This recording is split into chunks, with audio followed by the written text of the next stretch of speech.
এনসিপির গুরুত্বপূর্ণ নেতা সার্জিস আলম তার পোস্ট যে ৫ বছর নির্বাচিত সরকারের প্রধান হিসেবে ডক্টর ইউনূসকে দেখতে চান, তার আকাঙ্ক্ষার কথা প্রকাশ। তারপরে আমরা দেখলাম ওয়াজে হুজুর বলছেন যে তার জীবদ্দশায় তাকে বাংলার মাটি থেকে উঠিয়ে নিও না, তাকে যেই নিয়ামত দিয়েছো সেই নিয়ামত তুমি উঠিয়ে নিও না, তিনি আজীবন মানে থাকুক, এরকম একটা কথা বলছেন। ঈদ জামাতে দেখলাম আমরা চিৎকার করে তার আশপাশ থেকে, মানে ডক্টর ইউনূসের আশপাশ থেকে বলছেন আর ৫ বছর, আরও ৫ বছর থাকুন। এরকম আমরা দেখছি প্রবাসী অনলাইন অ্যাক্টিভিস্টরা তারা রীতিমতো বলছেনই যে সামনে এখন যদি ডক্টর ইউনূস ক্ষমতা ছাড়তেও চান, জনগণকে গড়াগড়ি দিয়ে কান্নাকাটি করবে এবং তাকে ছাড়তে দেবে না, এরকম কথা বলছেন। এবং সবসময় সুনামগঞ্জে স্বরাষ্ট্র উপদেষ্টাকেও বলতে শুনলাম যে রাস্তা থেকে হুনি মানুষ বলতেছে আপনারা আরও ৫ বছর থাকেন। মানে সরকার কি চায়, চেয়ে বড় কথা ডক্টর ইউনূস আসলে কি চান। তিনি যে জায়গায় বসেন সেটা তিনি ছাড়তে চান না। এই যে ৫ই আগস্টের পরিবর্তনের পরে সবচেয়ে বেনিফিশিয়ারি তিনি, তার কিন্তু 5 বছর 6 মাসের জেল হয়েছে, সে জেলের সেটা প্রত্যাহার করে নিয়েছে। তার বিরুদ্ধে অনেকগুলো মামলা ছিল, মামলা প্রত্যাহার করে নিয়েছে। ইতিমধ্যে ৬৬৬ কোটি টাকা গ্রামীণ ব্যাংকের সুদ মওকুফ করে নিয়েছে। বিএনপি ছাড়া যে আলোচিত দলগুলো আছে তারা তো আসলে খুব শক্ত করে নির্বাচন চায়। বিএনপি যেমন তাদের সবচেয়ে বেশি প্রায়োরিটি হচ্ছে নির্বাচন, সেটি জুলাই আগস্টেই তারা চায় বা খুব দ্রুত তারা চায়। বাকি দলগুলোর তো আসলে ওরকম না, তারা তো আসলে সময় দেবার জন্য, যৌক্তিক সময় দেবার কথা এখনো বলেই আসছে। এখন বিষয়টা হচ্ছে ওনারা সরকারে নাই, যতই বলেন ওনারা সরকারে নাই। যদি এখন নতুন বন্দোবস্তের রাজনীতি করতে চায় তাহলে ৯৫% জামানত হারাতে হবে। ৯৫% না, উনি যে রাজনীতি করতেছেন সামনে নির্বাচনে আস্তে আস্তে ছোট হচ্ছে তো, কেমোথেরাপি খেয়ে আপনার নির্বাচনে গেলে একজনেরও জামানত থাকবে না। এরে নামাও, এরে উঠাও, এরে দেখাও, চাকরির তদবির সব নেমে গেছে, সব জায়গায় পোস্টিং সবকিছুতে। এখন এই ছাত্ররা, এখন দেখবেন ছাত্ররা যাকে সমর্থন করবে সেটি ছাত্ররা না, সমর্থন যাদের করবে সেই পার্টিও ঢুকবে। এই একটা আলোচনা শুনছিলাম যে এই সরকার বিএনপির চাঁদাবাজদেরকে কৌশলে ধরছে না, যাতে বিএনপির ভাবমূর্তি, মানে বিএনপির আসল যে চেহারা সেটি আরো বেরিয়ে আসে। জামাত চালাক, তারাও চাঁদাবাজি করতেছে, বিএনপি বেশি করতেছে। এখন ধরেন আওয়ামী লীগ যে চাঁদাবাজির ক্ষেত্র তৈরি করে দিছিল, এটা রিপ্লেস করে ফেলছে বিএনপি। এটা একটা অনাথ সরকার, তো কেউ ডাক্তার দেয় না। বলেন, আপনি বলেন বিএনপি যদি মাঠে নামলে ফু দিলে সরকার, এখন তো সরকার তো কিছু নাই, ফু দিলে উড়ে যাবে, অথচ ফু দিতে পারতেছে না, আটকা পড়ে গেছে। কারণ ফু দিলে যে ভ্যাকুয়াম তৈরি হবে, ভ্যাকুয়ামে যদি অন্য কেউ ক্ষমতা নিয়ে নেয়, মুক্তিযুদ্ধের সাথে ২৪-এর আন্দোলন তুলনা হয়, এখানে একটা সরকার পরিবর্তন ঘটছে। জনাব এম এ আজিজ, আপনাকে স্বাগত জানাচ্ছি আমার আজকের আয়োজনে। সবসময় আমি অনেকগুলো বিষয় নিয়ে কথা আনবার চেষ্টা করি আমার আয়োজনে, ধন্যবাদ আপনি যুক্ত হলেন। আমি শুরু করি যেই বিষয়টা মোটামুটি একটা টুকটাক আলোচনায় ছিল, সেটি সার্জিস আলম, এনসিপির গুরুত্বপূর্ণ নেতা সার্জিস আলম তার পোস্ট যে ৫ বছর নির্বাচিত সরকারের প্রধান হিসেবে ডক্টর ইউনূসকে দেখতে চান, তার আকাঙ্ক্ষার কথা প্রকাশ। তারপরে আমরা দেখলাম ওয়াজে হুজুর বলছেন যে তার জীবদ্দশায় তাকে বাংলার মাটি থেকে উঠিয়ে নিও না, তাকে যেই নিয়ামত দিয়েছো সেই নিয়ামত তুমি উঠিয়ে নিও না, তিনি আজীবন মানে থাকুক, এরকম একটা কথা বলছেন। ঈদ জামাতে দেখলাম আমরা চিৎকার করে তার আশপাশ থেকে, মানে ডক্টর ইউনূসের আশপাশ থেকে বলছেন আর ৫ বছর, আরও ৫ বছর থাকুন। এরকম আমরা দেখছি প্রবাসী অনলাইন অ্যাক্টিভিস্টরা তারা রীতিমতো বলছেনই যে সামনে এখন যদি ডক্টর ইউনূস ক্ষমতা ছাড়তেও চান, জনগণকে গড়াগড়ি দিয়ে কান্নাকাটি করবে এবং তাকে ছাড়তে দেবে না, এরকম কথা বলছেন। এবং সবসময় সুনামগঞ্জে স্বরাষ্ট্র উপদেষ্টাকেও বলতে শুনলাম যে রাস্তা থেকে হুনি মানুষ বলতেছে আপনারা আরও ৫ বছর থাকেন। এই যে মানুষ, যেটা মানুষ রাস্তা থেকে উনি শুনতেছেন, যে মানুষ বলতেছে, তিনি বলছেন বা মানুষ চাইতেছে বলে বলা হচ্ছে, এই মানুষ বলতেছে, মানুষ চাইতেছে, এটা কি আসলে মানুষ স্বাভাবিকভাবেই চাচ্ছে, নাকি এটা প্রচারণা একটা তুলে, বা এটার পেছনে কোনো উদ্দেশ্য আছে? আপনি এটাকে কিভাবে দেখেন, ১ নম্বর প্রশ্ন। এবং এই প্রচারণার প্রভাব কেমন? ধন্যবাদ আপনাকে। এই প্রচারণার প্রভাব হচ্ছে এ দেশে অস্থিরতা তৈরি করা এবং একটা দেশে গণতান্ত্রিক ব্যবস্থার অনির্দিষ্ট যাত্রা তৈরি করা। আপনি এর সাথে আরেকটা জিনিস যুক্ত করেন নাই, স্বয়ং প্রেস সেক্রেটারি কিন্তু এইসব নিউজ শেয়ার করতেছে। অর্থাৎ তারা সরকার থেকে পরিকল্পিত ভাবে এটা কিন্তু তৈরি করা হচ্ছে যাতে এই অন্তর্বর্তীকালীন সরকারের সময় বাড়ানো হয়, প্রলম্বিত করা হয়। কিন্তু আপনাকে জানতে হবে যে দেশে কোনো আইন কানুনের কোনো বালাই নেই। এই অন্তর্বর্তীকালীন সরকার এই প্রেসিডেন্টের কাছে কিন্তু সংবিধান সম্বন্ধ রাখার জন্য ওত নিয়েছে। সেই জায়গায় আমিও দাওয়াতি ছিলাম, অথচ সেই সংবিধান সংস্কার করছে, আপনার গণপরিষদ করতে চায়। হ্যাঁ, এরপরে আপনি খেয়াল করে দেখেন যে সুপ্রিম কোর্টের প্রেসিডেন্ট এটা অন্তর্বর্তীকালীন সরকার বৈধ কিনা একটা চায়, পরামর্শ চায়। সেখানে অন্তর্বর্তীকালীন সরকার সংবিধানে বিধান নাই বলে ডক্ট্রিন অফ নেসেসিটি অন্তর্বর্তীকালীন সরকারকে বৈধ বলা হয়।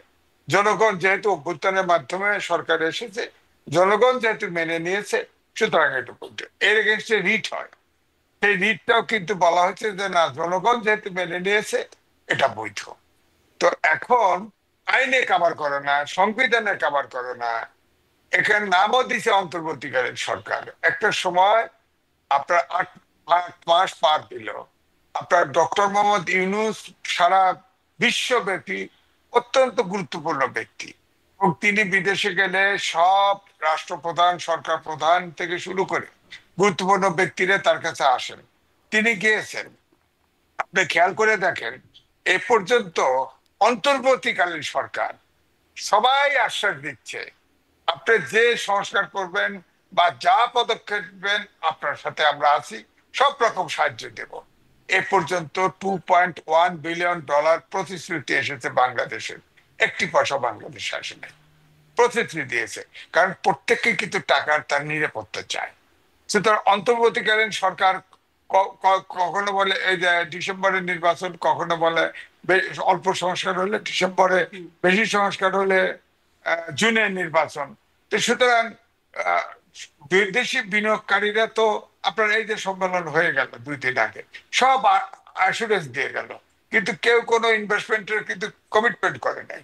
তারপরে আপনি খেয়াল করে দেখেন আওয়ামী লীগ সরকারের সময় আইএমএফ কিন্তু লোন এগ্রিমেন্ট করেছিল, সেখানে থার্ড চুক্তি আটকাই গেছে, আবার ভিজিটে এসে নানান শর্ত দিয়ে গেছে, তাদের আমাদের রেভিনিউ আর্নিং নাই, নানান কিছু বলে গেছে। অর্থাৎ আইএমএফ লোন চুক্তি আটকায় কখন? যখন ওই দেশ তাকে রিপে করার ক্ষমতা তারা মনে করে নাই, তখন। তো এতে আমরা মুখে যাই বলি না কেন, আমাদের দেশে এখন ইনভেস্টমেন্ট নাই, আমাদের দেশে ব্যবসা নাই, আমাদের দেশটা কিন্তু চলছে না।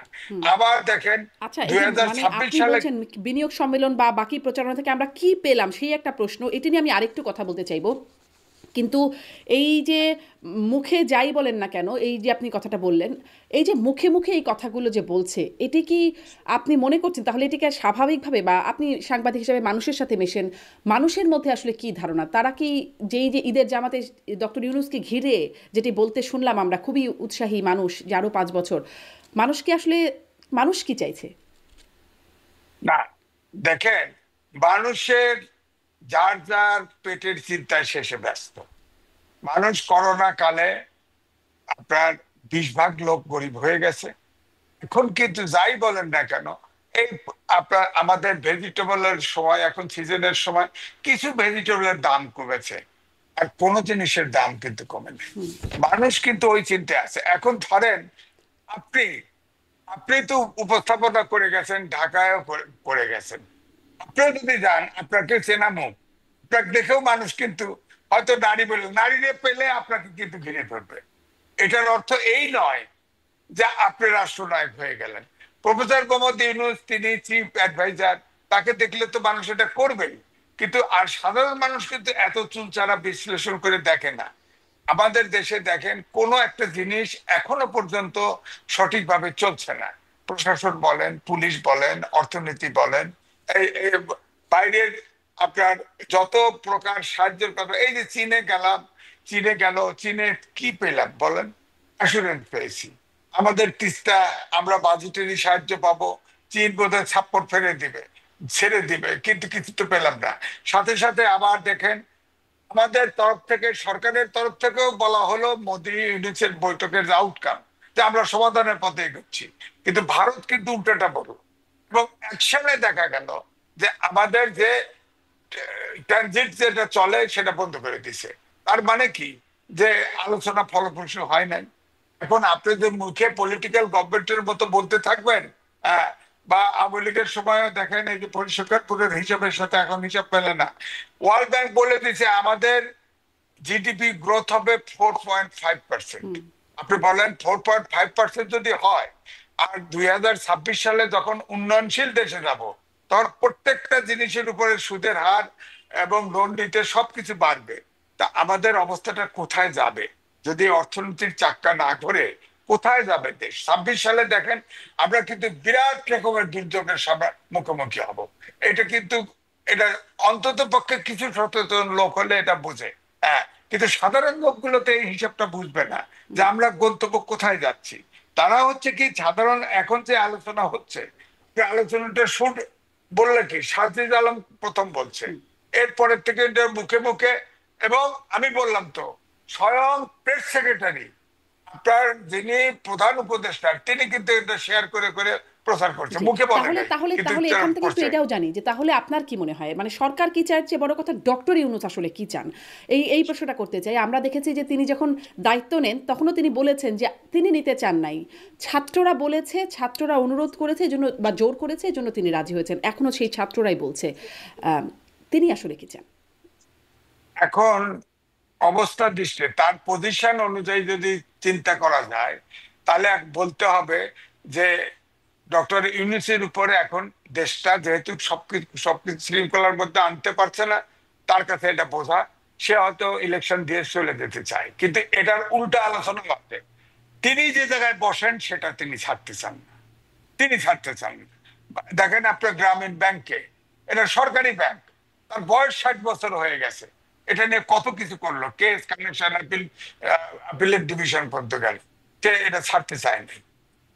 তারপরে ওই সরকারের সবাই কিন্তু তাকে ওখানে উপদেষ্টা টুপদেষ্টা একটা কিছু রাখতে চাইছে, শেষ পর্যন্ত তাদের সাথে সম্পর্ক এত খারাপ হলো যে সে কেস কানেকশনে জড়াই গেল। এখন যদি আপনি বলেন এই যে ডক্টর ইউনূস এই যে 5ই আগস্টের পরিবর্তনের পরে সবচেয়ে বেনিফিশিয়ারি তিনি, তার কিন্তু 5 বছর 6 মাসের জেল হয়েছে, সে জেলে সেটা প্রত্যাহার করে নিয়েছে। তার বিরুদ্ধে অনেকগুলো মামলা ছিল, মামলা প্রত্যাহার করে নিয়েছে। ইতিমধ্যে 666 কোটি টাকা গ্রামীণ ব্যাংকের সুদ মওকুফ করে দিয়েছে, গ্রামীণ ফোনের 4,000 কোটি টাকা সুদ মওকুফ করে দিয়েছে। তারপরে গ্রামীণের শেয়ার আপনার ট্রাস্টে, গ্রামীণ ট্রাস্টের টাকা বিদেশে বিনিয়োগ করা যাবে। বলেন টাকা পাচার হবে না? বিদেশে আমরা বিনিয়োগ চাই, এখন বিদেশে ওনারা এটা। তারপর ডক্টর ইউনূস বিশ্ববিদ্যালয়, এখানে অনেক বিশ্ববিদ্যালয় অনেক প্রতিষ্ঠানের নাম বদলে যাচ্ছে, ওনার নামে এখন বিশ্ববিদ্যালয় হবে, মেডিকেল কলেজ হবে। এছাড়া আপনি দেখেন জনসংখ্যা রপ্তানি পর্যন্ত এটার পর্যন্ত গ্রামীণ লাইসেন্স নিচ্ছে। সুতরাং উনি তো সারা দেশটাকে একটা ব্যবসার কেন্দ্র বানায় ফেলতেছে, এবং ছাত্রদেরকেও বলে যে তোমরা উদ্যোক্তা হও, চাকরি করার। আরে ভাই, এখন চতুর্থ শিল্প বিপ্লবের যুগ, এখানে বিজ্ঞান, এখন রোবট, আইটি, ডেটা সায়েন্স, এগুলোর কাজ। এখানে উচ্চ মেধা সম্পন্ন এবং বিজ্ঞানের শিক্ষা দরকার, সেখানে শিক্ষা সংস্কার কমিশন করছে, শিক্ষার ব্যাপারে কিচ্ছু না, এখন সার্টিফিকেট দিতে হবে।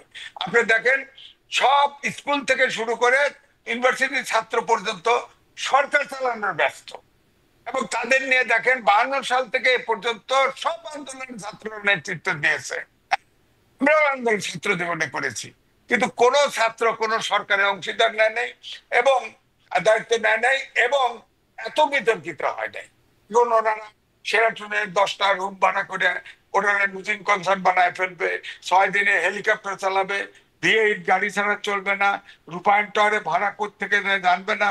হ্যাঁ, একই কাজ যদি আগের, এখন অনেকেই বলে যে অন্য রাজনৈতিক দল তো কোনো হিসাব দেয় নাই। আরে দেন নাই, আপনারা তো নতুন চান, বন্দোবস্ত চান, আপনারা দিবেন না কেন? হিসাব দেন না, হিসাব দিলে তো যাত্রাটা শুরু হয়। আপনি বলেন এটার অবশ্য একটা সমাবেশটা ব্যাখ্যা তারা সাজিদ আলম দিয়েছেন, এটার একটা ব্যাখ্যা অবশ্য দিয়েছেন যে যদি এখন নতুন বন্দোবস্তের রাজনীতি করতে চায় তাহলে 95% জামানত হারাতে হবে।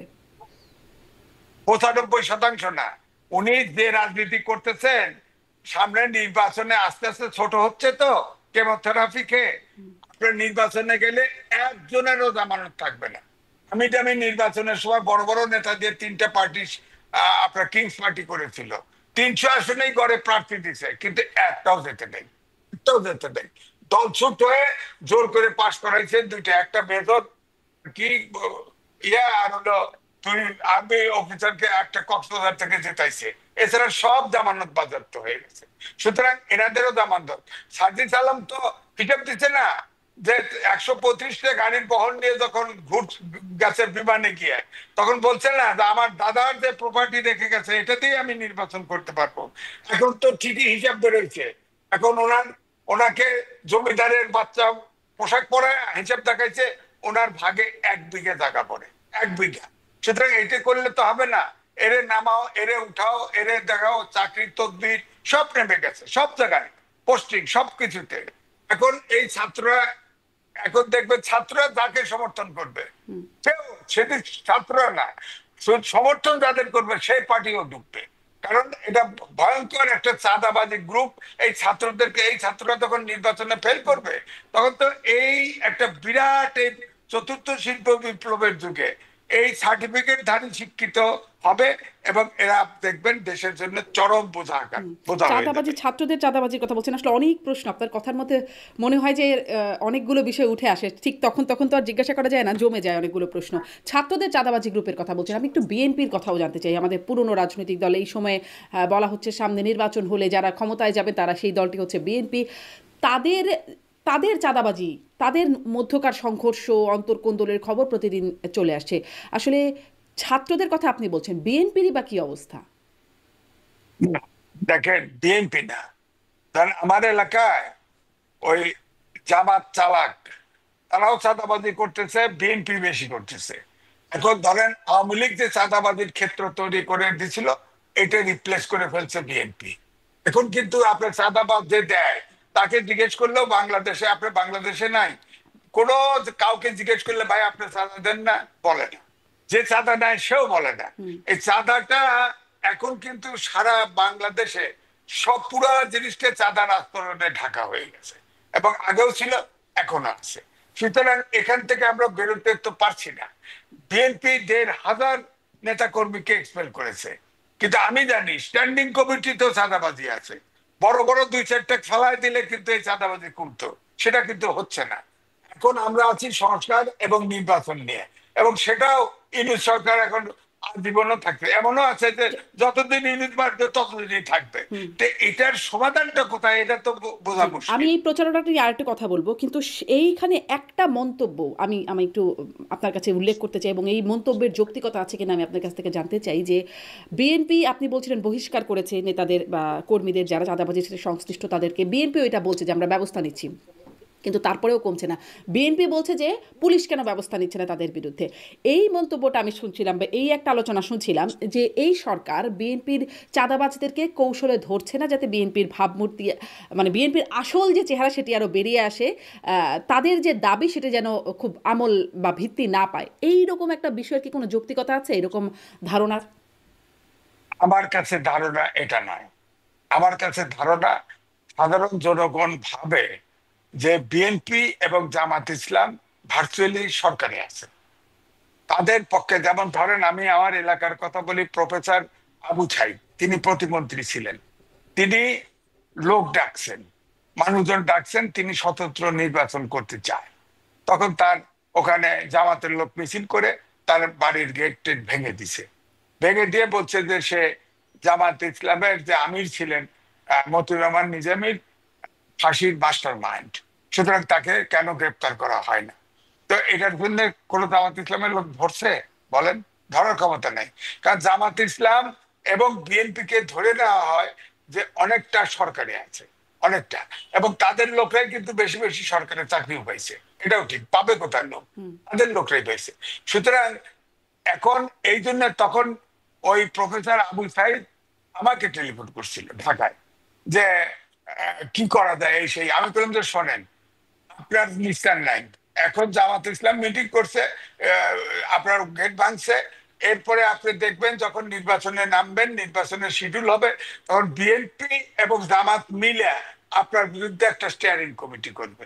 আপনি কোনো মামলাও নেবেন না, আপনার কোনো উপায় নেই। এসে বয়স হয়ে গেছে, এখন ঢাকা শহরে বসে থাকেন, সে ঢাকা শহরে বসে আছে এখন, বুঝছেন? তা এই জন্যই বলছি যে যে ধারণাটা যে পুলিশ, এখন ধরেন কোন পুলিশ ধরবে? পুলিশ যে ধরবে তাকেই বলবে এটা ফেসিবাদের দোষর, জেলখানায় পাঠা। হ্যাঁ, কারণ বিএনপি করলেও হবে, জামাত করলেও হবে। এই জন্য পুলিশ এখনো যেমন নিচে নিচে কিছু কিছু প্রশাসন এবং পুলিশের লোক যেমন ঘুষও খাচ্ছে, ঘুষও বেশি বেশি খাচ্ছে, আগের চেয়ে রেট বেড়ে গেছে, আগের চেয়ে রেট বেড়ে গেছে। আবার ঠিকই দেখে দেখে বিএনপি জামাত যেখানে আর ছাত্ররা যেখানে, সেখানে কিন্তু তারা কোনো কিছু করছে না। সুতরাং এই দেশটা একদমই পুরোপুরি এই সরকারের 21 জনের উপদেষ্টা পরিষদ, এদের কোনো দল নাই, এদের নিয়ন্ত্রণে নেই, সব চলে গেছে ছাত্র, বিএনপি এবং জামাতের নেতৃত্বে। এই দেশ মানে সরকারের নাম কি অস্ত্রের সরকার আছে, তাহলে কিন্তু আসলে দেশ আমি একটু এই কিন্তু প্রশ্নটা চলে করতে গেছে। চাই, আপনি যে চিত্রটা দেখালেন সেটা তো খুব মানে আনন্দদায়ক তো নাই, বরং খুবই ভয়ঙ্কর একটা চিত্রই বলে মনে হলো। তাহলে পরিবর্তনটা কি হলো? এত যে মানে আমরা এত আশা নিয়ে যেটা হলো, এত গণ অভ্যুত্থান, এত রক্ত, পরিবর্তন কি আদৌ কিছু হলো, নাকি আরো খারাপ হলো, কি ভালো হলো? না শোনেন, এখানে তাহলে উদাহরণটা এভাবে দেই। ধরেন 54 বছর দেশ স্বাধীন হয়েছে, আস্তে আস্তে মানুষের মনোজগতের পরিবর্তন হয়ে গেছে, এবং আমরা বলতাম সামাজিক অনেক সূচকে এগিয়েছি, রাজনৈতিক সূচকে পিছিয়েছি। 54 বছরে পিছিয়েছে, আমার মনে হয় কমপক্ষে 20 বছর আমাদেরকে অপেক্ষা করতে হবে।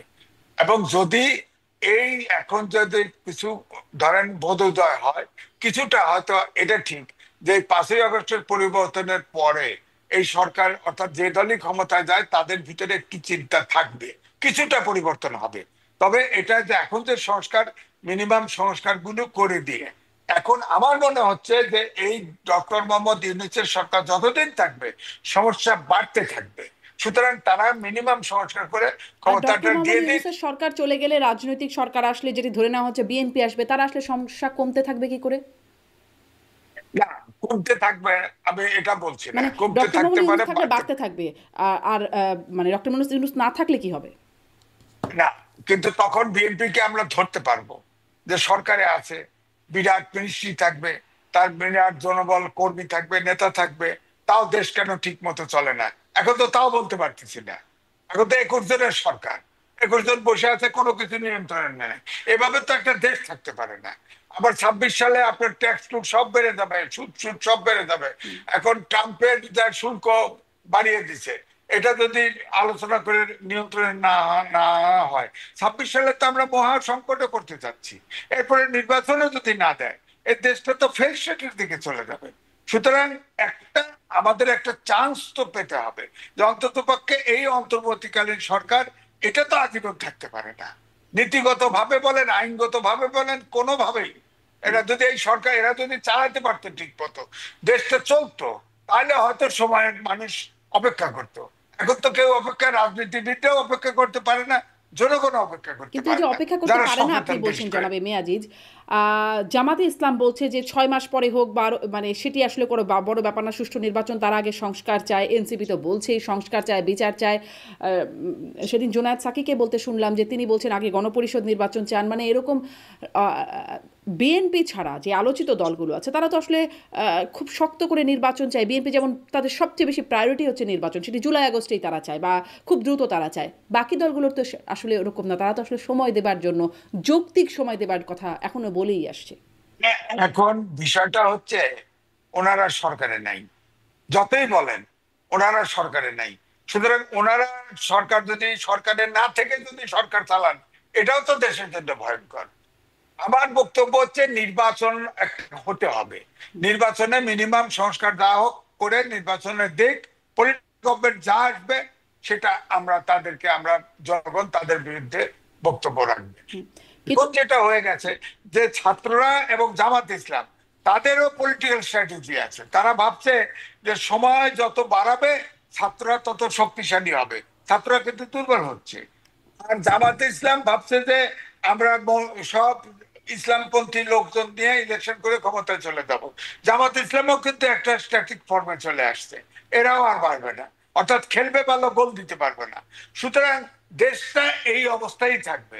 তার চেয়ে বেটার পলিটিক্যাল গভর্নমেন্ট যদি আসে, বাইরের বিনিয়োগ আসবে দেশে, আমরা অন্তত জনগণ প্রতিবাদ করতে পারবো। কিন্তু এখন তো কিছুই পারছি না, কারণ এটা একটা অনাথ সরকার, তো কেউ ধাক্কাও দেয় না। বলেন, আপনি বলেন বিএনপি যদি মাঠে নামলে ফু দিলে সরকার এখন তো সরকার তো কিছু নাই, ফু দিলে উড়ে যাবে। অথচ ফু দিতে পারতেছে না, আটকা পড়ে গেছে। কারণ ফু দিলে যে ভ্যাকুয়াম তৈরি হবে, ভ্যাকুয়ামে যদি অন্য কেউ ক্ষমতা নিয়ে নেয়, এটাও তো আশঙ্কা আছে। সুতরাং একটা বিপদের মধ্যে আমরা আছি। আমি বলবো রাজনৈতিক যতই বলেন সরকার নামে থাকলেও আসলে কিন্তু রাজনৈতিক শূন্যতা চলছে, রাজনৈতিক শূন্যতা চলছে। এই শূন্যতা দূর করার জন্যই নির্বাচন দরকার। আপনি বলছেন বিএনপি মাঠে নামলে ফু দিলেই এই সরকার উড়ে যাবে, কিন্তু জামাত আছে, এনসিপি বা ছাত্রদের একটা শক্তি আছে, আহ, তারা তো এই সরকারকে একরকম ব্যাকই করছে। তারা ব্যাক করতেছে না। ধরেন জামাত, ছাত্ররা এবং এবি পার্টি, এটা পরিষ্কার হয়ে গেছে তারা একদিকে আছে। হ্যাঁ, আর বিএনপি একদিকে আছে। যখন মাঠে যদি নামে, আজান দিয়ে ধরেন মাঠে নামলো, তখন দেশে থেকে যুদ্ধ পাইতে যাবে, সবারই হুঁশ আছে। কিন্তু এখন সামনে একটা নির্বাচন হওয়ার সম্ভাবনা দেখছে, হয়তো যদিও এটা সম্ভব নির্বাচন হতেও পারে নাও পারে। এই জন্য যার যার মতো তার তার ইন্টারেস্টই কিন্তু আপনার চিন্তা করতেছে যে ছাত্ররা তাদের পার্টি, হয়তো এখানে ডক্টর মোহাম্মদ ইউনূসেরও পৃষ্ঠপোষকতা আছে যে ছাত্ররা শক্তিশালী, তিনিই পার্টি করাইছেন, তো তিনিই পার্টি করাইছেন, তিনি ভাবছেন যে তার তার লয়াল একটা আহ, কেউ তো সরকারে থাকতে হবে, তো সেটা তো থাকছে না। এবং আমার যতটা সম্ভব আমার মনে হয় যে বিএনপি যদি ক্ষমতায় আসে, ডক্টর ইউনূস অত বেশি প্রিভিলেজ পাবে না। জামাত আসলে পেতে পারে, ছাত্র আসলে তো পুরোটাই পাবে। কিন্তু আমি যে উদাহরণ দিলাম যতগুলো কাজ করে ফেলছে ইতিমধ্যে, তার ব্যক্তিগত ইন্টারেস্টে যেসব কাজগুলো করে ফেলছে, এগুলো তো কিছু থাকবে না। এগুলো কোনো ডেমোক্রেটিক সরকার, জবাবদিহিতামূলক সরকার যদি আসে ক্ষমতায়, এগুলো তো থাকবে না। এটা তো বলতে আমিই তো বলতে থাকবো, বলতেই থাকবো। আমি 5 তারিখ পর্যন্ত টক শোতে আমার যা সত্য মনে করেছি বলেছি। হ্যাঁ, এবং ভবিষ্যতে যে সরকার আসবে যেটা সত্য কথা, এটা আমি বলতেই থাকবো। হ্যাঁ, আমি মরে যাই আর ফেলে যাই, তাতে কিছু আসে যায় না। সুতরাং এখন এক সরকার পরিবর্তন হবে, কয়েকজন ব্যক্তি তার ইচ্ছা মতো সরকার, দেশ রাষ্ট্র চলবে। সামনে দুর্যোগ দেখি, আমরা কথা বলবো না, আমরা মুক্তিযুদ্ধ করে দেশ আনলাম, কয়েকটা লোক যে কয়েকজন আছে বলেন না, কয়টা কয়টা একমাত্র মুক্তিযোদ্ধা উপদেষ্টা ছাড়া আর কেউ আছে এই দেশ দেশ তৈরির ক্ষেত্রে আছে, আন্দোলনে ছিল।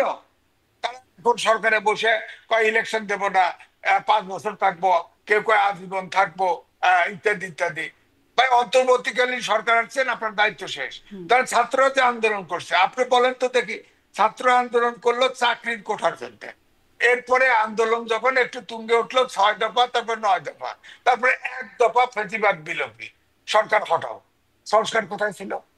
আপনি শুনছেন যে কোন সংস্কারের দাবি আছে? শুনছেন? শোনেন নাই। এই সরকার ক্ষমতা আসার পরে এই ক্ষমতাকে লিঙ্গার করার জন্য সংস্কার আবির্ভাব করছে।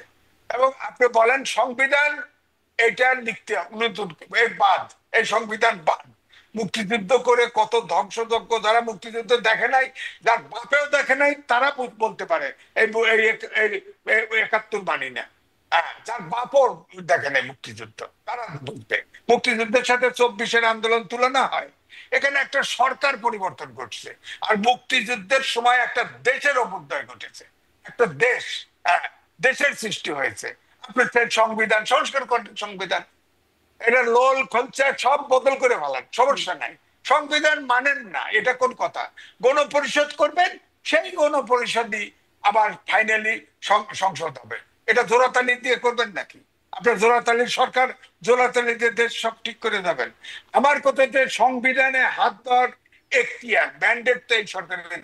আচ্ছা, আমি আবার ওই ওই জায়গাটায় ফিরি, যে এই যে প্রচারণাটা নিয়ে কথা শুরু করলাম, আমরা সোশ্যাল মিডিয়া বা সামাজিক যোগাযোগ মাধ্যমের প্রচারণার কথা বলছি, গণমাধ্যমেও অনেক প্রশংসা, ডক্টর ইউনূস সরকারের অনেক প্রশংসা হচ্ছে, যে তিনি বিনিয়োগ সম্মেলন নিয়ে কথা হচ্ছে, ডক্টর আশিক চৌধুরী তার তো প্রেজেন্টেশনের প্রশংসা, এবং ডক্টর ইউনূস কাঁদলেন সেই বিনিয়োগ সম্মেলনে 71 এবং 74-এর কথা মনে করে, সেই বিষয় নিয়ে অনেক প্রচারণা হলো, সেই বিষয়গুলো নিয়ে আরও অনেক রকম প্রচারণা দেখছি।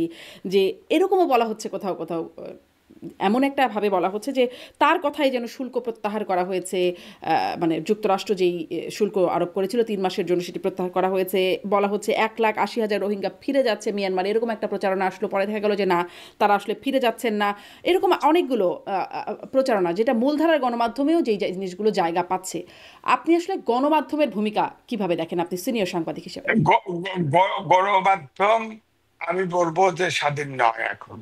গণমাধ্যমও কিন্তু সেলফ সেন্সরশিপে চলছে। গণমাধ্যমও কিন্তু এই সরকারের ওই ছাত্রদের মোটিভ দেখে চলছে। গণমাধ্যমও পরিষ্কার ব্রিক্স সম্মেলনের পাশে আপনাদের ফরেন মিনিস্টারকে আলাপ করছে, হয়তো দাঁড়ায় আলাপ করছে।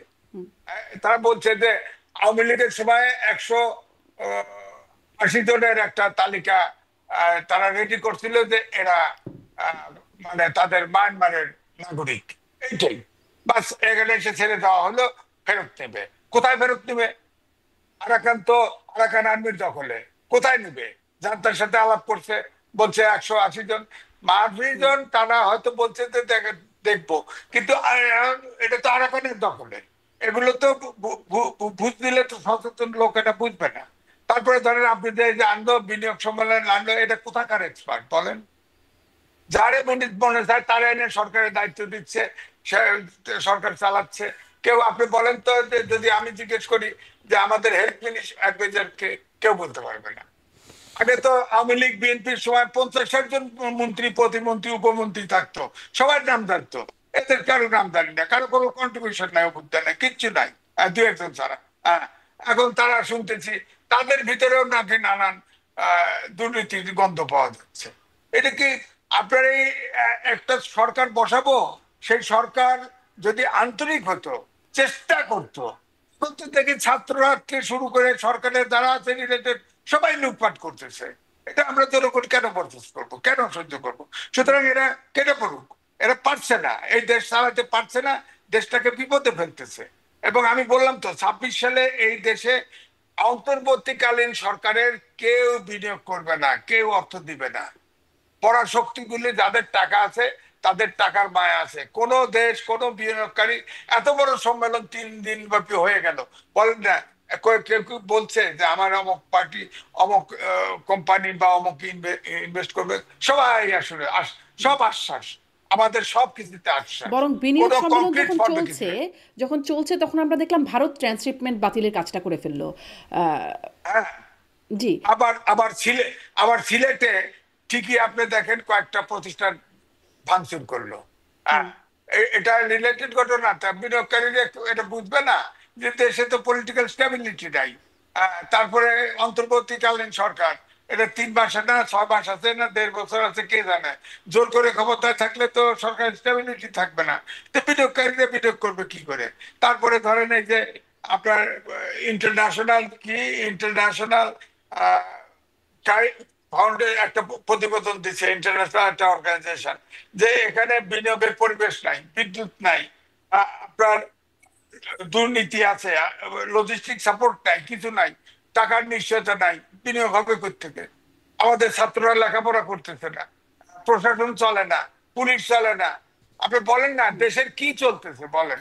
আপনি আমাকে খালি এটা কয় একটু দেখি বলেন তো, বাজার। জনাব এম এ আজিজ, গণমাধ্যম কেন সেলফ সেন্সরশিপে আছে? গণমাধ্যম আপনি জানেন না, প্রথম দিকে ওই এক শব্দ আছে, আপনার সময় টিভিতে দখল করছে না, সময় টিভিতে হুমকি দিচ্ছে না, চাকরি খাইছে না, সাংবাদিকের চাকরি খাইছে তো। এবং আমরা জানতেছি না, ঠিক চাঁদাবাজদের মতো অবস্থা হয়েছে। চাঁদা যে দেয় সেও বলে না, চাঁদা যে নেয় সেও বলে না। ঠিক গণমাধ্যমের অবস্থা এইটা হয়েছে। আপনি বলেন একটা পত্রিকার মালিক, টেলিভিশনের মালিক, তিনি খুনের আসামি ছিলেন, তিনি মওকুফ হয়ে গেছেন। এখন কি আপনার দেশের কথা বলবে? হ্যাঁ, সে তো সরকারের পক্ষেই থাকবে। সবাই আর দেখেন 10-12টা অলিগার্ড ছিল যারা ফেসিবাদের ডাইরেক্ট সহযোগী ছিল। হ্যাঁ, একমাত্র সালমান রহমান গ্রেপ্তার হওয়া ছাড়া অনেকে বিদেশ চলে গেছে, আর ওখানে ঢাকা শহরে বহাল তবিয়তে।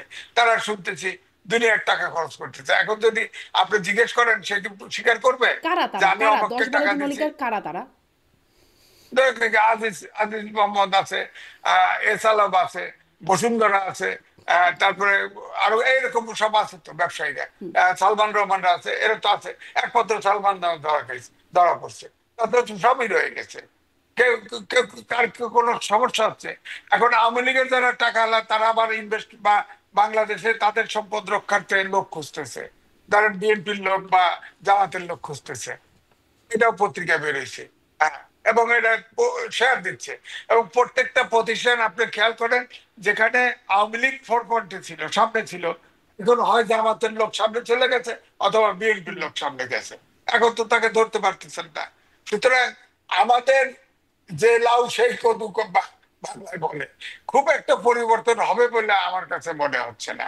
তবে এই সরকার যেহেতু দেশটা একদমই স্থবির করে ফেলছে, এই সরকার নির্বাচন দিয়ে চলে যাওয়া উচিত। এই নির্বাচন আর এই সরকার যেহেতু কোনো কিছু মানুষ, বিশেষ করে দেশের ব্যবসা বিনিয়োগ সব বন্ধ, সব বন্ধ, কিচ্ছু চলতেছে না। সে এই দেশে কেন ক্ষমতা ধরে রাখে?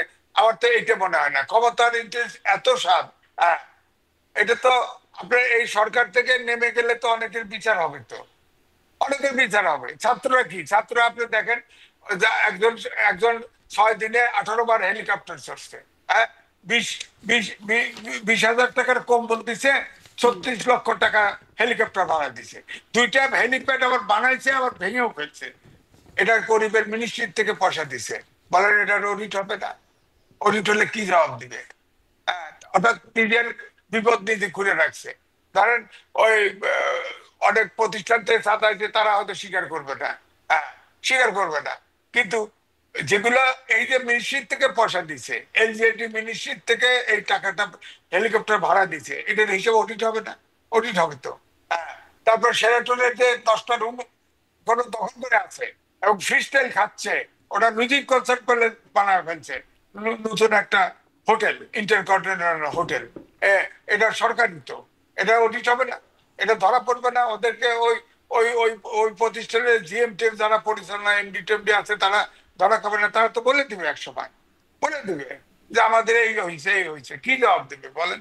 এই জন্যই বলছি যে দেশটা কিছুটা হলেও শৃঙ্খলা আনতে হলে অবশ্যই নির্বাচন হওয়া উচিত। জি, এবং এই এই বার্তা সরকার স্পষ্ট। জনাব এম এ আজিজ, আপনি নানান দুর্নীতির কথা বলছিলেন তো, সম্প্রতি আমরা দেখলাম হাসনাত এবং সার্জিস আলম তারা দুদকে গেলেন এবং গণমাধ্যমের সামনে যখন তাদের দেখা গেল, তারা বললেন অতি গোপনীয় অভিযোগ নিয়ে তারা দুদকে গেছেন এবং দুদকের যেই যেই জায়গায় আসলে আসলে কমপ্লেন করার জায়গা বা অভিযোগ দায়েরের জায়গা সবগুলো বাইপাস করে সরাসরি দুদক চেয়ারম্যানের কাছে গিয়ে অভিযোগ দায়ের করলেন। মানে অতি গোপনীয় অভিযোগ, এবং সরাসরি দুদক চেয়ারম্যানের কাছে গেলেন হাসনাত সার্জিস।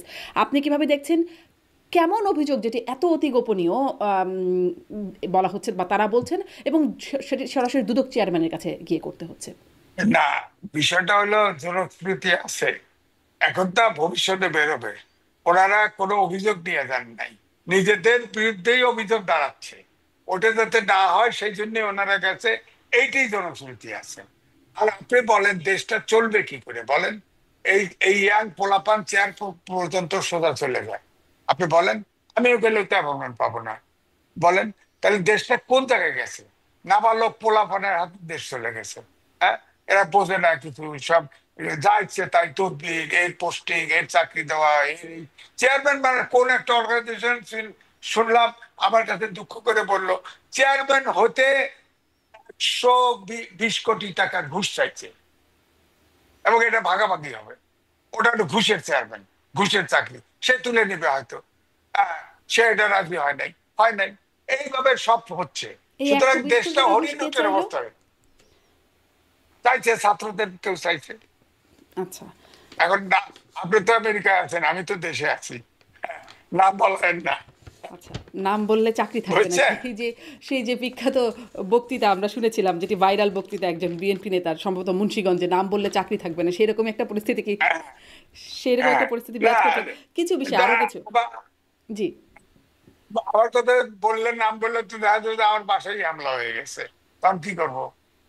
জি, কি করবো? নাম বললে বাসায় হামলা হবে। এইখানে একটা দেখলাম যে একজন মডেল অভিনেত্রী মেঘলা আলম, তিনি ফেসবুক লাইভে বলছিলেন যে সৌদি রাষ্ট্রদূত ইসা, তার সাথে তার কোনো একটা বিরোধ বা কোনো সম্পর্কের কিছু আছে, এবং পুলিশ এসে মানে তার দরজা প্রথমে ধাক্কা দিয়েছে, তার কাছে তার জন্ম সনদ সম্ভবত দেখতে চেয়েছিল। মানে ফেসবুক লাইভে এই বিষয়গুলো এসেছে। তাকে বলছে আপনার বাসায় মাদক আছে এরকম বিষয় বলছে, এবং এক পর্যায়ে পুলিশ আসলে তাকে দরজা ভেঙে তাকে গ্রেপ্তার করে নিয়ে গেছে। প্রথমে পুলিশ অস্বীকার করলো, পরে বলছে যে হ্যাঁ সব রকম নিয়ম মেনেই তাকে গ্রেপ্তার করা হয়েছে। আন্তরাষ্ট্রীয় সম্পর্ক বিনষ্টের অভিযোগ তুলে এরকম করা হয়েছে। এই যে এরকম রাতের বেলা আসলে দরজা ভেঙে একজন নারীকে নিয়ে যাওয়া, এগুলো আইনি প্রক্রিয়া বলে আপনার মনে হচ্ছে? মানে আপনি বললেন তো পরে মনে হলো যে না না, আপনি বলেন যে নিউ মার্কেটে হকার মারা গেছে, বিদেশের লোক আছে তার ভিতরে বিরুদ্ধে খুনের মামলা হয়েছে, বলেন এই সরকার আসার সাথে সাথে যত শীর্ষ সন্ত্রাসী সবাই মুক্তি পেয়ে গেছে। হ্যাঁ, তারপরে এই যে জেএমবি টেমবির লোক প্রায় শদেরেক বেরোচ্ছে, এখন এই যে আজকেও নিউজ আছে। হ্যাঁ, বের হয়ে গেছে, বের করে দিছে। হ্যাঁ, তো এই জন্য বলছি যে এই যে মডেল, ধরেন এই যে রাষ্ট্রদূত নূতন হয়েছে হয়তো, দেখেন গা, সে এখন ওই আগে ছিল ওই ফেসিবাদের দোসর, এখন এই সরকারের ভিতরে তার লাইন আছে। হ্যাঁ, সে শক্তি খাটায় নিশ্চয়ই তার সাথে কোনো কোনো রিলেশন বা কিছু ছিল, তাকে বিপদে ফেলানোর জন্য এই কাজ করছে। নাহলে একটা মেয়ের বাসায় এনআইডি চাবে, এগুলি চাবে, কেন চাবে, গোপনে কেন ধরতে যাবে বলেন? এটা তো সহজ হিসাব যে এখানে তাকে বিপদে। এই জন্যই বলছি যে এই দেশে যতটা সহজ মনে হচ্ছে অত কিন্তু সহজে আমরা নাই। হ্যাঁ, এখন আপনি দেখেন, টকশো করছি 20 বছর, 15 বছর আওয়ামী লীগের অধীনে করছে। আওয়ামী লীগ তো ফ্যাসিস্ট, তারপরেও কিন্তু হ্যাঁ ভালোভাবে দবক টবক খাইছি, ঠিক আছে। তারপরে তো এখন তো মনে হয় যে কোনো মুহূর্তে অপমান হইতে পারি, যে কোনো মুহূর্তে, এরকম আমার কাছে লাগে। হ্যাঁ, আমি কিন্তু এখন যতই বলেন আওয়ামী লীগের সময় যতটা ভয় করি নাই, এখন কিন্তু বেশি ভয় করি। কারণ এখন তো পোলাপান, এদের তো খিটেই কাণ্ড জ্ঞান নেই। এরা যে কোনো সুবিধা রাস্তায় অপমান করতে পারে, বাসায় এসে এখানে দাঁড়ায় গেল, কি করবেন আপনি? কি করবেন? পুলিশ তো কাজ করবে না। আপনি আশ্রয় নেওয়ার জায়গা তো নাই। কোর্টে যাবেন, কোর্টে বেল রিজেক্ট করে দিবে, সামার রিজেক্ট করে দিবে। আপনি দেখেন না, 6 খুনের আসামি রিমান্ডে আছে, সে বেল পায়ে চলে যায়। আমাদের এক সাংবাদিক, তাকে আপনার তার অনেক বিত্ত মালিক, তাকে কোর্টে দেওয়ার আগেই বেল হয়ে চলে গেছে, সে দেশ ছেড়ে চলে গেছে বেল নিয়ে। তো সুতরাং এখানে তো কোনো কিছু ঠিক মতো কাজ করছে বলে মনে হয় না। বিচার বিভাগের তো ঠিক মতো কাজ করছে বলে মনে হয় না। হ্যাঁ, কারণ বিচার বিভাগের যেটা মনে হয় না, সেও তো বেল পায়, আবার জামিন পায়, কেস একটা একটা যা ধরবেন সব কেস খালাস হয়ে যাচ্ছে। হ্যাঁ, ধরেন আমি যেটা বলি, আগেও বলছি, ধরেন 21শে গ্রেনেড হামলা হয়েছে, সেই হামলায় তো গ্রেনেড তো ফুটেছে, মানুষ মারা গেছে, আপনার সব লোক খালাস। কারণ আপনি পুনঃ তদন্ত দিতে পারতেন না। পুনঃ তদন্ত দিতেন, দিয়ে যদি এরা দোষী না হয়, কেউ তো দোষী, কেউ তো কোনো একটা ফুটাইছে, তো দোষী তো বার করতে হবে। আপনার সব পুরাটা খালাস করে দিলেন, কেস তো রয়ে গেল। তাহলে কেস আর একটা সরকার এসে রিভাইভ করে দিবে, তখন কি করবেন আপনি? রিভাইভ করবেন? বোম ফুটেছে, মানুষ মারা গেছে, আসামি নাই, আপনি বিচার করে দিলেন, বিচার বিভাগ বিচার করে রায় দিয়ে দিলেন, যা আসামি ছিল সব খালাস। হ্যাঁ, হ্যাঁ, ওই আসামি নিয়ে বিতর্ক আছে, কারণ সৈয়দ কাহার, তাকে নিয়ে একটা রিটার্ন লোককে দিয়ে পুনঃ তদন্ত করে ইচ্ছা মতো তারেক রহমান সহ অনেককে ফাঁসাই দেওয়া হয়েছে। এটা ডিসপুটেড, বুঝলাম। কিন্তু প্রকৃত খুনি তো কেউ আছে, কেউ তো গ্রেনেড ফাটাইছে। হ্যাঁ, তারপরে বিচারটা পুনঃ তদন্ত না দিয়ে আপনি সব খালাস করে দিলেন, বিচারটা তামাদি করে দিলেন। এটা কি তামাদি হলো? বলেন, সরকার যদি পরিবর্তন হয়, ওই কেস তো রিভাইভ করবে, তখন কি করবেন? তখন তো ঠিকই আসামি পাওয়া যাবে, বা পাওয়া না গেল। যেমন সাগর রুনিরা বিচার করা হবে বলা হচ্ছে, এখন আবার আবার দেখা যাচ্ছে বললো যে এটার আসামি ধরা যাবে, এখন আর কিছু আগাচ্ছে না এটা। তখনকার সময় অনেক ঘটনা আছে যে আসামি সরকারও চেনে, তখনকার হোম মিনিস্টারও বলছে অনেক কথা, এ পর্যন্ত নাই। প্রায় 100 বার আপনার ডেট চেঞ্জ হয়েছে, তারিখ পড়েছে, এটার বিচার নেই। এখনো সেই একই অবস্থা চলছে, পরিবর্তন তো আমি কিছু দেখছি না। বরঞ্চ দেশটা নিয়ন্ত্রণহীন হয়ে গেছে, দেশটা চলে গেছে, মানে সরকারের বাইরে দেশটা চলে গেছে, অন্যরা দেশ চালাচ্ছে, ছাত্ররা দেশ চালায়। বলেন, ছাত্ররা কি বুঝবে বল? আপনি একটু আগে বলছিলেন যে জেল থেকে জঙ্গিরা মুক্তি পেয়েছে। কদিন আগে নিউ ইয়র্ক টাইমসের একটা প্রতিবেদন আসছে, সেখানে যে ইসলামী উগ্রবাদ তারা সুযোগ খুঁজছে বা তারা মাথা চারা দিয়ে উঠছে। তার আগে তুলসী গ্যাবার্ড বললেন ইসলামিক খেলাফত, মানে বাংলাদেশ প্রসঙ্গে যে ইসলামিক উগ্রবাদের বিষয়টা বারবার বা বিভিন্ন জায়গা থেকে উচ্চারিত হচ্ছে। এরকম কি কিছু বাস্তবতা আসলেই বাংলাদেশে কাজ করছে? এরকম দৃশ্যমান তেমন নাই, তবে আপনার বিভিন্ন সময় যে মব তৈরি করা হয়, মসজিদ থেকে আজান দিয়ে, হ্যাঁ, তারপরে তৌহিদুল জনতার নাম দিয়ে, এগুলোতে কিন্তু স্বাভাবিকভাবে প্রশ্ন কিন্তু দাঁড়ায়। কারণ ব্রিটিশ পার্লামেন্টে উত্থাপন করেছে, এমপি উত্থাপন হুম। হয়েছে যে 7.22 বোরের গুলি এটা পুলিশের হাতে থাকে না, এটা জামাত শিবিরের লোক এই মানুষ মেরেছে, বলছে তো ব্রিটিশ পার্লামেন্টে। হ্যাঁ, তো আমার কথা হলো এখন যে সাখাওয়াত হোসেন, তখন ব্রিগেডিয়ার সাখাওয়াত হোসেন তার হোম উপদেষ্টা ছিল, তিনি বলেছিলেন যে 7.22 পরের গুলি পাওয়া গেছে, যারা নিহত হয়েছে, শহীদ হয়েছে। তো এই গুলি তাদের পুলিশের হাতে তো নাই, পুলিশের হাতে তো এই গুলি নাই, তাহলে গুলিটা করলো কে? বাস, ওরা কিন্তু শিফট হয়ে গেছে, উনি কিন্তু আর ওই ওই হোম উপদেষ্টা নাই। তো সুতরাং অনেক জিনিসই কিন্তু প্রশ্ন রয়ে গেল, মীমাংসা হয়নি, প্রশ্ন হয়নি। তাহলে এই যে প্রায় 60% পুলিশ স্টেশন আক্রান্ত হয়েছে, আগুন দিয়ে পুড়ে গেছে, এই অস্ত্রগুলা লুট হয়ে গেছে, 60% হসপিটাল থানার অস্ত্র লুট হয়ে গেছে। যৌথ বাহিনী নামানো হলো অস্ত্র উদ্ধার করার জন্য, একটা রিভলভার, একটা দা, একটা কাশি, একটা উদ্ধার হয়। কোথায় এই অস্ত্রগুলো? কোথায়? প্রায় 2-3 লাখ অস্ত্র, এই অস্ত্র গেল কোথায়?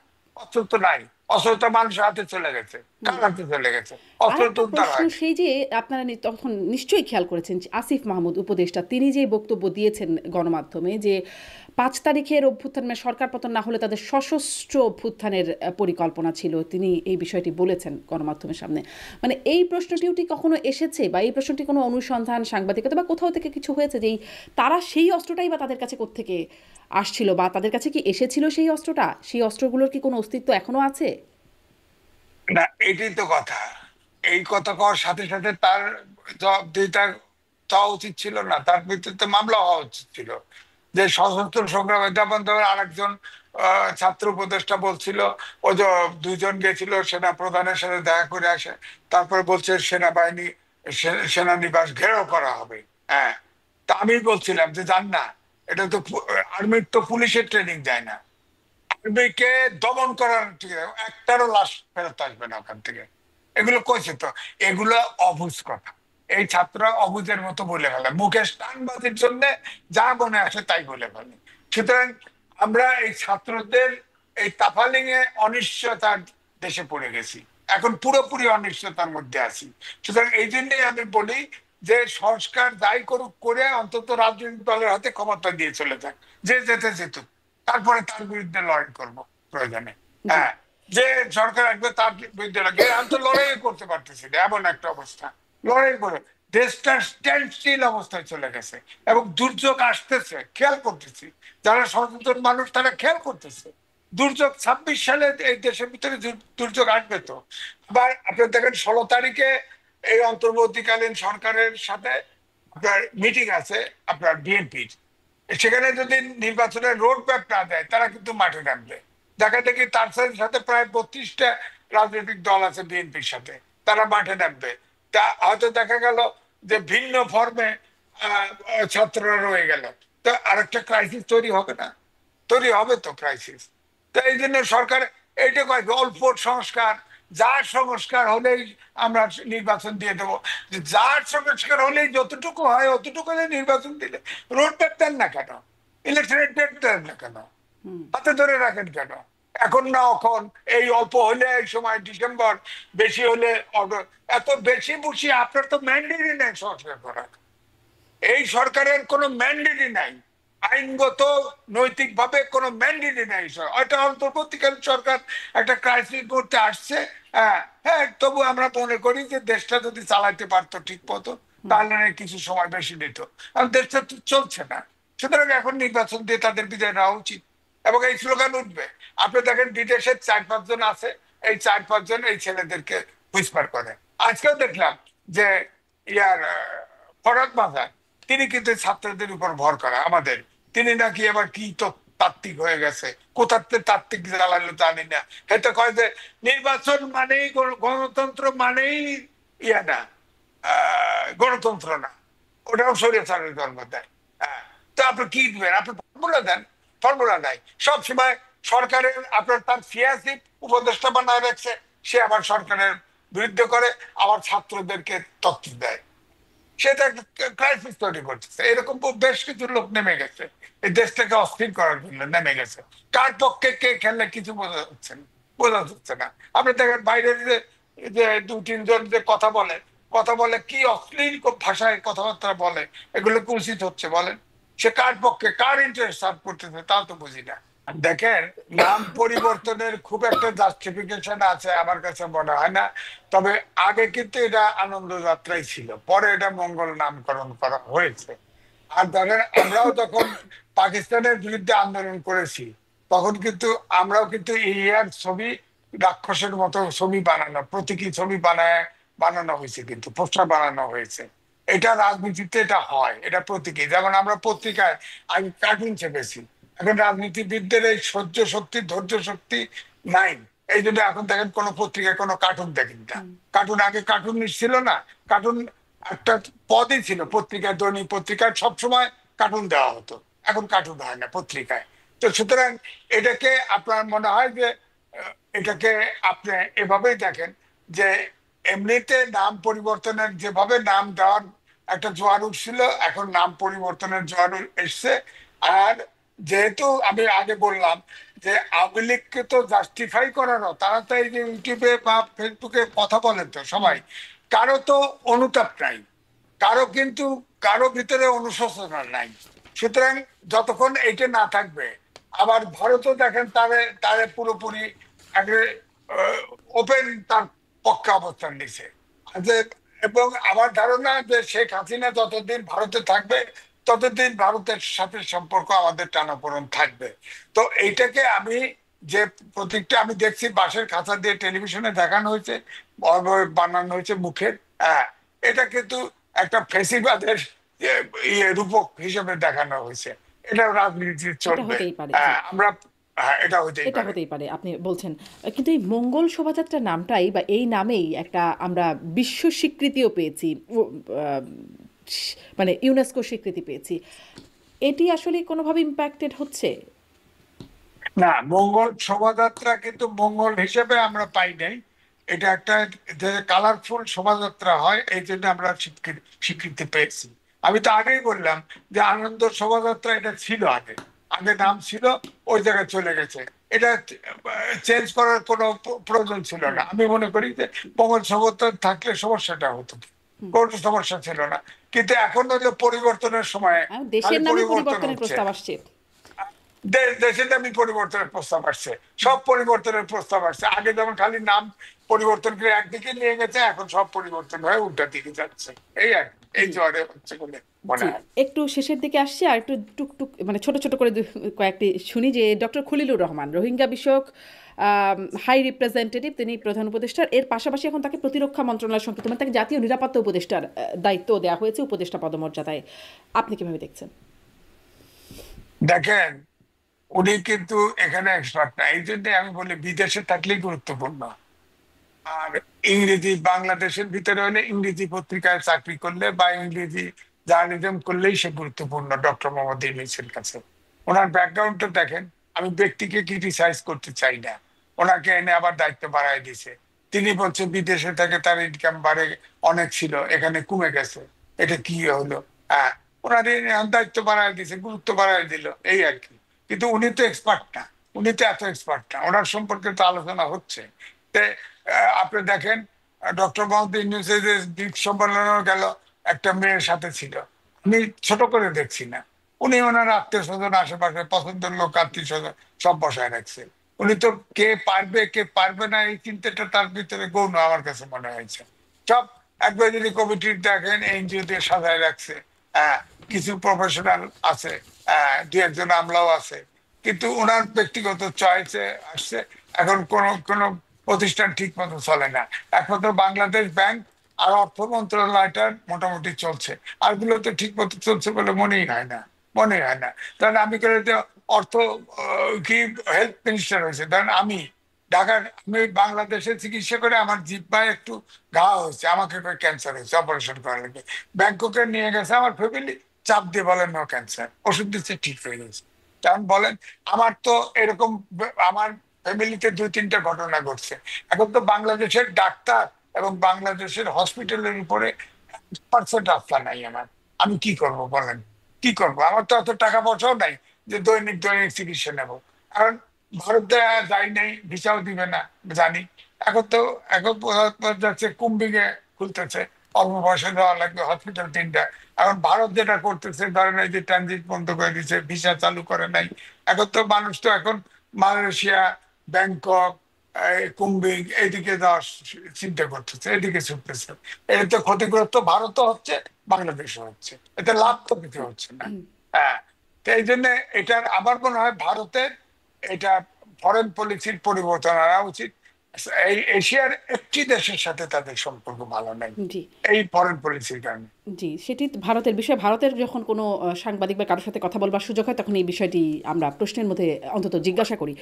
আহ, সাংবাদিকদের অবস্থা সম্পর্কে একটু শেষের দিকে জানতে চাই যে সাংবাদিকরা গ্রেপ্তার হলে, অনেক সাংবাদিক গ্রেপ্তার হয়ে আছেন, হত্যা মামলায় গ্রেপ্তার হয়ে আছেন, তাদের জামিনও হচ্ছে না। কদিন আগে খুব মানে সোশ্যাল মিডিয়ায় দেখলাম শাহরিয়ার কবির, তার ব্যাপারেও যে তিনি অসুস্থ এবং তারও জামিন হচ্ছে না। এই বিষয়গুলো মানে আহ, হত্যা মামলা এভাবে সাংবাদিকরা রয়েই গেছেন, এটা নিয়ে একসময় খুব কথাও হচ্ছিল। তারপরে তথ্য উপদেষ্টা বললেন যে তথ্য মন্ত্রণালয়ে তথ্য জানাতে, যে কেউ যদি আসলে হয়রানির শিকার হয় সেই বিষয়গুলো, কিন্তু কোনো উন্নতি কি হয়েছে সাংবাদিকদের এই মামলাগুলোর বিষয়ে? না, দেখেন, প্রথমে পৃথিবীর নজিরবিহীন বাংলাদেশের সব সাংবাদিকের অ্যাপ্লিকেশন কার্ড একদিনে বাতিল করে দিয়েছে। এটা পৃথিবীর ইতিহাসে নজির নেই। আপনার সাংবাদিক সচিবালয়ে বিট করে, আলাদা গ্রুপ আছে সাংবাদিকদের, অথবা তাদেরটা রেখে দিতে, তা না, সব ঢালাও ভাবে আপনার আহ, বাতিল করে দিয়েছে। এক, সাংবাদিকরা অনেকগুলো এই পট পরিবর্তনের পরে অনেক টাকালা সাংবাদিক বেরিয়েছে, এটা আমার ভিতরে চিন্তাই ছিল না যে সাংবাদিকরা এত বৃত্ত বৈভবের মালিক। হ্যাঁ, যাকে ধরে 100 কোটি টাকা, মিনিমাম 100 কোটি টাকা, তাদের তো বিচার করতে পারতো। খুনের মামলা কেন দিবে? দিতে তো খুনের মামলা। এরা কি খুন করছে নাকি? যারা অ্যারেস্ট হয়েছে কোন সাংবাদিক খুন করছে নাকি? এখন যদি আমাকে অ্যারেস্ট করে, আমি এই যে টকশো করতেছি, আমাকে দিয়ে গ্রেপ্তার করুক, তারপর আমি ফেস করবো। কিন্তু আমাকে যদি এখন নিয়ে খুনের মামলা দেয়, এটাকে বিশ্বাস করবে নাকি আমি খুন করছি নাকি? তা আমি সাংবাদিকদের, যত সাংবাদিকদের এই যে অ্যাফিলিয়েশন কার্ড, যেমন আমি নিন্দা করেছি। এবং আমি ইউনিয়নের নেতৃবৃন্দ, আমি ইউনিয়নের দায়িত্বে নাই, আগে ছিলাম, আমি ভর্ৎসনা করেছি খুব, যে এটা কেন প্রতিবাদ করা হলো না, কেন এটা প্রোটেস্ট হলো না, কেন এটা মিছিল মিটিং আন্দোলন হলো না সাংবাদিকদের, এটা আমি বলেছি। আর সাংবাদিকদের বিরুদ্ধে খুনের মামলা দিবে, এটা কেন? আমরা তো বরাবর সংগ্রাম করে আসছি যে কোন সাংবাদিকতার বিরুদ্ধে কোনো চার্জ আসলে আগে তাকে সমন জারি করতে হবে, সে দোষী হলে তার বিচার হবে। যারা এই যে ধরেন কিছু কিছু নাম আমি বলছি না, অনেকেই তো অনেক টাকার মালিক হয়েছে, তাদের দুর্নীতির দায়ে মামলা হোক, কেস হোক, কিন্তু তাদের মামলা জামিনও হবে, হচ্ছে না, মানে তার মামলা শাস্তি হবে। যাই হয়েছে এখন তাদের হ্যাঁ, কোনো রকম জামিনও হচ্ছে না, তারা দীর্ঘদিন ধরে জেলখানায় আছেন একদম শুরু থেকে। আহ, আহ, এটি আসলে মানে এটি কি স্বাভাবিকভাবে হচ্ছে? মানে আপনি তো বলছিলেন যে সাংবাদিকটাকে খুন করেছে নাকি, তো তারা যদি সেরকমটা না হয়ে থাকে বা স্পষ্টতই যে তারা সেরকমটা করেন নাই, তারপরে মামলা হয়েছে এবং তারপরে তাদের জামিন পর্যন্ত হচ্ছে না, এটি আসলে কার ইশারায়? না, আমি কিন্তু ভিন্ন কথা বলবো। আমার আমার কথায় আপনার সন্তুষ্ট হবেন না। আমি বিসিএস এর চাকরিতে জয়েন না করে আমি সাংবাদিকতায় আসছি। আমি কোনো দুর্নীতি বা সাংবাদিককে দেখতে পারি না। আমার জীবনে 1 টাকা চুরি করি নাই। কোনো সাংবাদিক চুরি করুক, এটা আমি পছন্দ করি না। অনেক সাংবাদিক আছে 1000 কোটি টাকার মালিক, সে কেন জেল থেকে বেরোবে? ও আজীবন জেলে থাকা উচিত। তো তাকে সাংবাদিকতা দুর্নীতির করতে মামলায় আসছে ফেলে কেন? রাখুন, আপনি যেটা বলছিলেন, তাকে হ্যাঁ, দুর্নীতির মামলা ওইটাই দেওয়া হোক, ওইটাই। তার বিচার হোক, সেটা প্রকাশ হোক যে তিনি 1000 কোটি টাকা কিভাবে পেলেন। এখন এখনো এখনো আপনার 1974 সালের যে স্পেশাল পাওয়ার অ্যাক্ট, সেটা এখনো কিন্তু বাতিল করে নাই, বহাল আছে। আপনি সেই স্পেশাল পাওয়ার অ্যাক্টে সাংবাদিক আটকায় রাখেন, সমস্যা নাই। খুনের মামলা দিচ্ছেন কেন? এটা তো আমি সমর্থন করি না। দুর্নীতি করছে, তার দুর্নীতির বিচার করেন, দুর্নীতির বিচার করেন। অনেক দেশে তো দুর্নীতির যাবজ্জীবন কারাদণ্ড আছে, মৃত্যুদণ্ডও আছে। আপনি আইন করেন, আইন করে বিচার করেন, বিচার করেন, যে যারা বেশি বেশি দুর্নীতি করছে তাদের বিচার করেন। আমি তো জানি সাংবাদিকদের এসি সার্ভিস আছে, বাস, এসি বাস, ঢাকার থেকে ইন্টারসিটিতে বাস চলে, তার বিচার হবে না? সে টাকা পেলো কোথায়? টাকা পাইলো কোথায়? কিন্তু খুনের একটা মামলা দিবেন কেন? তাহলে তো এটা বরং তো তার আরো অনিচ্ছ। বিচার হলো না, তার যে অপরাধ তার হলো না, বিচারটা তারও হলো না। না, এই জন্য আপনার পশ্চিমা দেশে, অনেক দেশে আপনার ফাঁসির দণ্ড নাই, ফাঁসি যাবজ্জীবন আজীবন। হ্যাঁ, কারণ হচ্ছে ফাঁসি দিলে তো সে রিলিফ পেয়ে গেল, মানুষ তো মারাই যাবে। আপনি ফাঁসি দিলেন ওই পর্যন্তই শেষ তার লাইফ শেষ। তাকে কষ্ট দেওয়ার জন্য তারা ওই কনসেপ্ট থেকে যে তারা হয়তো যাবজ্জীবন অথবা আমৃত্যু জেলখানা জেলে দেয়। আমার কথা হলো দুর্নীতি সাংবাদিক এটা নবেল পেশা, এখানে এসে দুর্নীতি যার করবে, যার প্রোফাইল না তিনি ছেড়ে দিবেন, অন্য চাকরিতে যাবেন। এখানে দুর্নীতি করবেন কেন? দুর্নীতির মহোৎসব শুরু হয়ে গেছে। এখন আবার সরকার তার খুনের মামলা দিবে কেন? খুনের মামলা দিবে, রেপের মামলা দিবে কেন? দিবে কেন দিবে? সে চুরি করছে, তার বিচার করেন, বিচার করেন, ট্রাইব্যুনাল করে তাড়াতাড়ি বিচার করেন, শর্ট জাজমেন্টকে দিয়ে দেন, দিয়ে জেল দিয়ে দেন, আপত্তি নাই। কোন সাংবাদিক আপনি খুনের মামলা দিবেন কেন? এটা তো প্রশ্নই আসে না। অ্যাপ্লিকেশন কার্ড দেখেন ঢালাভাবে বন্ধ করে দিল, এটা কি কোনো কমন সেন্স আছে বলেন? পৃথিবীতে নদীর নাই। এই জন্য ওয়ার্ল্ড রেটিং এ দেখেন সংবাদপত্রের প্রথম দিকে স্বাধীনতা ছিল, এটা ঠিক, তারপরে ওয়ার্ল্ড রেটিং এ কিন্তু আমরা নিচে চলে গেছি, বর্ডার উইথ রিপোর্টার এটা কমে গেছি। সুতরাং এই সরকার তো কোনটা আগে শুরু করতে হবে, কোনটা শেষে শুরু করতে, কোনটা কিভাবে শুরু করতে, এটাই তো বোঝে না। এই তো বোঝে নাই, শুরুর থেকেই বোঝে নাই। এই জন্যই এই ক্রাইসিসটা হচ্ছে। আবার ধরেন সারা পৃথিবীতে যারা এই আপনার এই সংবাদপত্রের স্বাধীনতা রেটিং করে করে বর্ডার উইথ কি উইদাউট রিপোর্টার্স করবে প্রত্যেক বছর, রিপোর্টার্স উইদাউট বর্ডার, এরা তো কবে যে সাংবাদিক এখানে 5-10 খুনের আসামি আছে, কি মেসেজ যাবে সারা ওয়ার্ল্ডে বলেন? দুর্নীতি করলে তার বিচার হোক, কেউ তো কিছু বলবে না, বরঞ্চ ভৎসনা করবে, সারা পৃথিবীতে ভৎসনা করবে। সাংবাদিক কেন দুর্নীতি করবে? হ্যাঁ, এখন সাংবাদিক সমাজের সবাই চুরি করে, সাংবাদিকটা আলাদা টিকে থাকা মুশকিল। হ্যাঁ, আমাদের মতো আহম্মকরা টিকে দুর্নীতি করতে পারে না, যারা পারে তারা ঢেউ কিনেও পারে।